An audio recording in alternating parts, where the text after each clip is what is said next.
Gue bukan orang yang lo pikir. Gue juga bukan orang yang gue pikir. Gue adalah orang yang gue pikir, lo pikir tentang gue. Kedengerannya ribet? Emang, tapi dengerin dulu. Identitas kita itu nggak dibentuk dari gimana kita ngelihat diri sendiri atau gimana orang lain ngelihat kita. Tapi dari gimana kita mikir orang lain ngelihat kita. Makanya, pujian sepele bisa bikin mood lo naik drastis.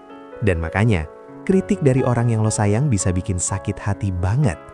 Karena setiap kata dan tatapan orang lain itu kayak coretan kuas di kanvas tentang siapa diri lo sebenarnya. Coba lo pikirin, lo itu bukan cuma satu orang. Lo punya ribuan versi diri lo di kepala orang-orang yang pernah kenal lo. Di mata temen, lo mungkin orang yang asik. Di mata orang tua, lo tetap anak kecil yang butuh dilindungin. Dan buat orang asing di jalan, lo cuma sekadar bayangan yang lewat gitu aja. Kadang kita nggak sadar seberapa beda versi-versi diri kita ini. Sampai akhirnya kita ada di satu ruangan bareng dua orang yang kenal kita dengan cara yang beda total. Di situ lo bakal ngerasa aneh. Lo bingung, harus jadi lo yang mana. Tiba-tiba lo jadi sadar banget sama setiap gerakan dan omongan lo. Sampai lo ngerasa kayak aktor yang lupa naskah. Itu karena identitas lo ditarik ke dua arah yang beda. Lo berusaha nyeimbanginnya, tapi nggak akan pernah sempurna. Karena lo cuma lagi berusaha nyamain apa yang lo pikir mereka pikirin tentang lo. Dan itu capek banget. Psikolog nyebut ini sebagai looking glass self. Kita ngelihat diri kita lewat cermin persepsi orang lain. Kayak hidup di ruangan penuh cermin yang masing-masing nampilin versi diri lo yang beda-beda. Ada yang bagus, ada yang rusak, dan ada yang bahkan nggak mirip sama sekali sama lo. Kita akhirnya pakai topeng. Topeng di kantor, di rumah, bareng teman. Ini bukan pura-pura, tapi cara kita bertahan hidup.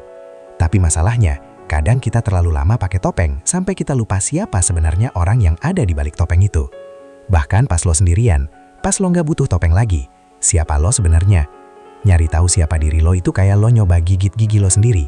Susah, karena mau lo suka atau enggak, diri lo itu nggak akan pernah lengkap tanpa pantulan dari orang lain.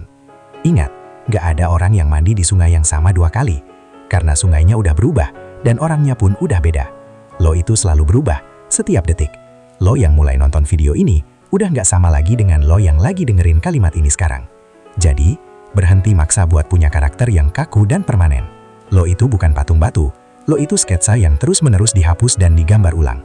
Jangan takut kalau orang bilang, lo udah berubah. Kenyataannya, mereka cuma belum update versi diri lo di kepala mereka aja. Terakhir, mungkin nggak perlu repot-repot menjelasin siapa lo sebenarnya ke semua orang.